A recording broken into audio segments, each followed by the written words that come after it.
Hey again, this is Joy. I wanted to begin reading in Genesis chapter 2 today, but before I go ahead with chapter 2, I do want to make mention of chapter 1 verse 28. I'm sorry. Yes, verse 28 of verse 1. It says, and again I'm reading from the NIV, God blessed them and said to them, "Be fruitful and increase in number, fill the earth and subdue it.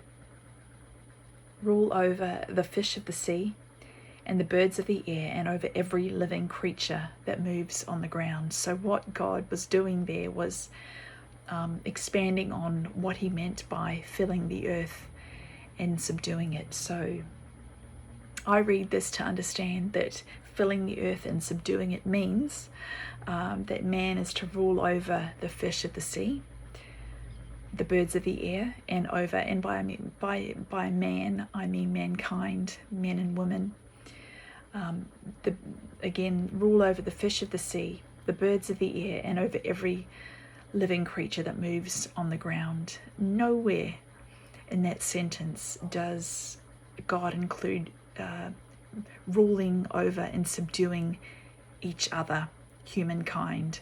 It was all a reference to animals and living and breathing things other than each other, the human race. So I say this with caution. Do you and I rule over each other?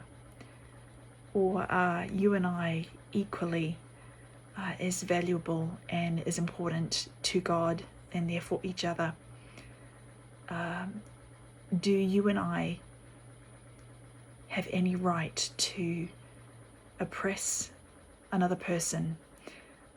I believe we don't.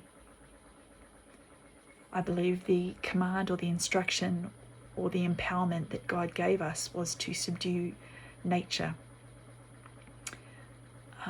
but to serve and bless and lead and guide and protect each other as humans, as his most prized possession of all. So that was a fairly long ramble before chapter 2. So here's chapter 2 in Genesis from the New International Version.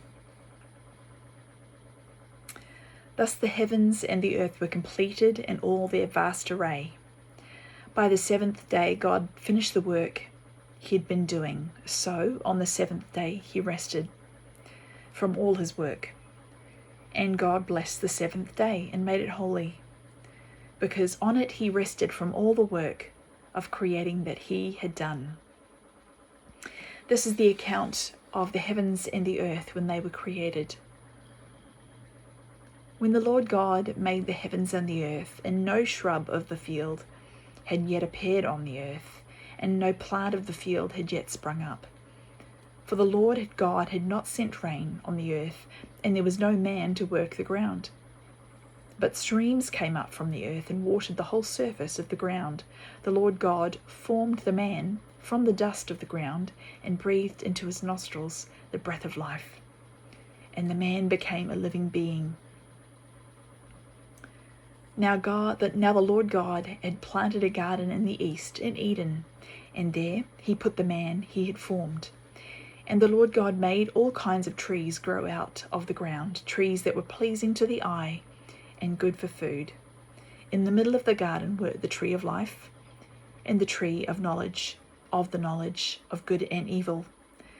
A river watering the garden flowed from Eden. From there it was separated into 4 headwaters. The name of the first is Pishon. It winds through the entire land of Havilah, where there is gold. The gold of that land is good. Aromatic resin and onyx are also there. The name of the second river is Gihon. It winds through the entire land of Cush. The name of the third river is the Tigris. It runs along the east side of Asher, and the fourth river is the Euphrates. The Lord God took the man and put him in the Garden of Eden to work it and take care of it. And the Lord God commanded the man, "You are free to eat from any tree in the garden, but you must not eat from the tree of the knowledge of good and evil, for when you eat of it you will surely die." The Lord God said, "It is not good for the man to be alone. I will make a helper suitable for him." Now the Lord God had formed out of the ground all the beasts of the field and all the birds of the air. He brought them to the man to see what he would name them, and whatever the man called each living creature, that was his name. So the man gave names to all the livestock, the birds of the air, and all the beasts of the field. But for Adam, no suitable helper was found. So the Lord God caused the man to fall into a deep sleep, and while he was sleeping, he took one of the man's ribs and closed up the place with flesh. Then the Lord God made a woman from the rib he had taken out of the man, and he brought her to the man. The man said, "This is now bone of my bones and flesh of my flesh. She shall be called woman, for she was taken out of a man. For this reason, a man will leave his father and mother and be united to his wife, and they will become one flesh." The man and his wife were both naked, and they felt no shame. That was Genesis chapter 2.